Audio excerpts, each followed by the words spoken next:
Hi guys, welcome back. So we're gonna do paper 5 now. So this is the the last and the final paper that we're gonna do for today. So paper 5, we start with the cardiovascular system. So precordium palpation with explanation of the PMI. So with precordium palpation, we have a couple of things we need to palpate for. So we need to palpate for heaves and lifts, thrills, and the PMI. So for heaves and lifts, these are basically just sustained impulses due to enlarged chambers of the heart, like enlarged ventricles, that rhythmically lift our fingers when we palpate for these.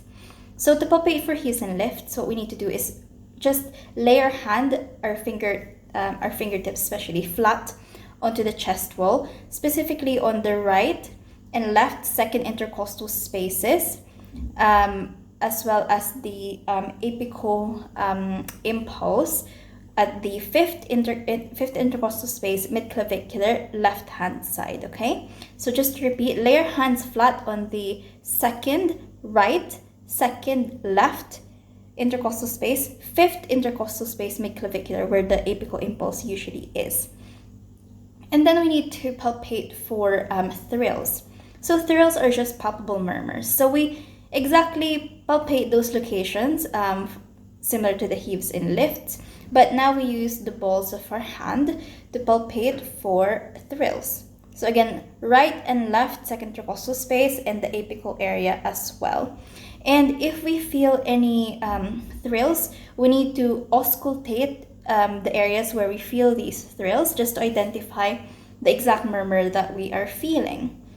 So after that, we need to palpate for the PMI. So the PMI is the point of maximal impulse, usually found at the apical impulse, which is the fifth intercostal space, mid-clavicular left side, okay? So with the PMI, there are different things that we need to assess. So we need to assess the location, the amplitude, and the diameter of the PMI. So in terms of location, as I already said, it should be where the apex of the heart normally is, but then this can be like located in a different area, for example, the right side, in cases of like dextrocardia or situs inversus. So in these very rare congenital disorders, what happens is that the heart is transposed to the other side. So it's actually on the right side of the body instead of being on the left side. And also with pregnancy, the PMI can be moved higher up as the uterus, presses into the diaphragm, and therefore the heart kind of like gets pushed up as well. So in these cases, the location of the PMI might be altered or might be a bit different, okay? So another thing we need to assess for is the diameter of the PMI. So usually the diameter of the PMI when the patient is lying supine is 1 to 2.5 centimeters in diameter. And this can feel larger when the patient rolls to his or her left lateral decubitus position, because what this does, it brings the apex of the heart closer to the chest wall. Hence, the PMI feels a bit larger. The last characteristic of PMI that we need to assess for is the amplitude. So the amplitude of the PMI, it should feel like a gentle tap. So if it feels diffused, then this may suggest left ventricular dilatation. And if it's sustained, if it's like a sustained tapping sensation that would lift your finger up, then this might be indicative of left ventricular hypertrophy due to something like aortic stenosis, for instance, or hypertension, okay? And I don't know if I actually explained how to palpate for the PMI. So basically, you just use your fingers and the estimate location, which is the fifth intercostal space, mid-clavicular left-hand side. So you just palpate and feel for where the maximal impulse is until you can locate it exactly with just one finger. Okay, so that's how you palpate for the PMI. Moving on to the next one, we need to assess for possible ascites. So this is in the abdomen section. So first we need to test for shifting dullness for 2.5 points. So shifting dullness, okay. So this is test for ascites. Recall that ascites is just the fluid buildup in the abdomen, okay? And shifting dullness involves percussion from the umbilicus to like different directions. So from the umbilicus to the flanks, from the umbilicus down to the pelvic area. So we just percuss. Sorry, I'm not doing this properly, but I'm just gonna show you the direction. So we percuss there, and then there, down, there, and then there. And then we mark the areas where tympany changes to dullness. So usually that would be like around here, okay? It would be like a U shape. Because the flank areas and down to the pelvic area is where the fluid is gonna collect when the patient is lying supine on an examination bed, okay? So the flank regions and lower down would be dull because of the fluid collection, and kind of in the umbilicus and the upper areas of the abdomen will be tympanitic. So what we then do is ask the patient to roll to one side, so for example, roll to the left side, and then leave them there for like a few minutes because we need to let the fluid drain down, you know, to their left side. And then what we do is we need to percuss again from the flank to the abdomen and then further down if needed. So what we should have observed is like this area, which we marked dull at the beginning, is now tympanitic because the fluid has just moved down to the other side due to gravity, okay? So this, which we marked dull before, is now going to be tympanitic. And then be tympanitic, tympanitic, tympanitic, and then from here to there would be dull, okay? Because again, the fluid has now accumulated in this region here when the patient shifts position and goes onto one side, okay? So I hope that's clear. So that's the shifting dullness. And then testing for fluid wave. So here we need the help of an assistant, or just ask the patient to put their hand down the midline like so. Could be just one hand as well, just to stop the fluid transmission through soft tissues. And what we need to do is to tap one side of the flank and feel for the transmission wave on the other side. So feel for like a transmitted fluid wave onto the opposite flank. And the positive test for this is you'd feel that that wave transmission to the other side, and negative obviously is you won't feel that that wave on the other flank. Okay, so those are the tests for possible ascites. And then moving on to the respiratory system, we need to do posterior chest inspection, palpation, tactile firmness, chest expansion, percussion, diaphragmatic excursion, and auscultation, which I have done in paper 3, I believe. So I will just link the video down because I don't want to repeat myself.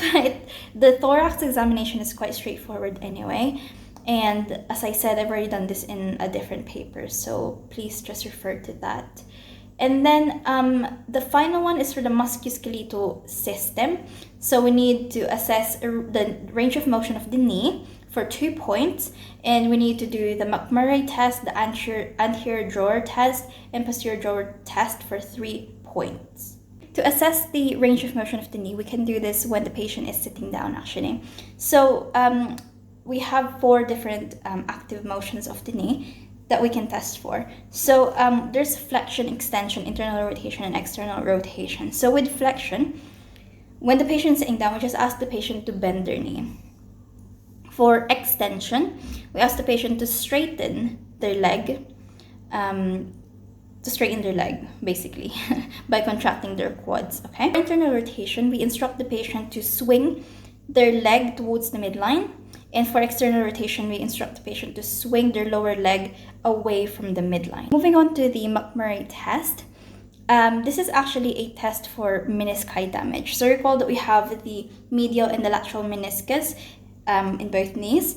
So to perform the McMurry test, what we need to do is ask the patient to lie supine on an examination bed. We flex at the hip and the knee, and we grasp their heel. So this first test I'm going to describe is for the medial meniscus, okay? So you lie the patient supine, flex at the hip and the knee, we grasp the heel, and and we externally rotate the lower leg at the heel, and then we apply, we push basically on the lateral side of the knee. Okay, so I'm externally rotating my lower leg at the heel, and I'm pushing the lateral side of my knee. And this puts valgus stress on the medial joint, okay, on the medial meniscus. And from here, I extend and flex the knee several times. And the positive sign for this test, the positive meniscus damage, means that the patient would feel pain or clicking as I extend and flex the knee multiple times. Okay, and then we do this for the lateral meniscus as well. So again, patient is lying supine, flex at the knee and the hip. We grasp at the heel, okay? And we internally rotate.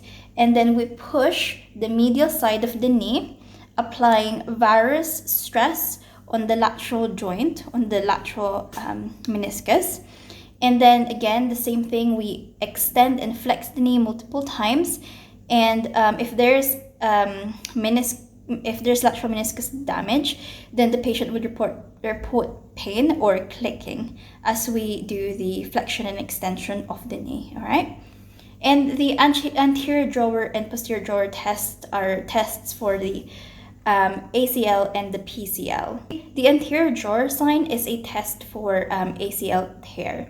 So to perform this, we need to ask the patient to lie supine on an examination bed, flex their hip at 45 degrees and flex their knee at 90 degrees, and we cup their knee. So my four fingers of both hands should be on the back side of the knee, and my two thumbs should be on the anterior side of the knee. They should be resting on the medial and the lateral joint line.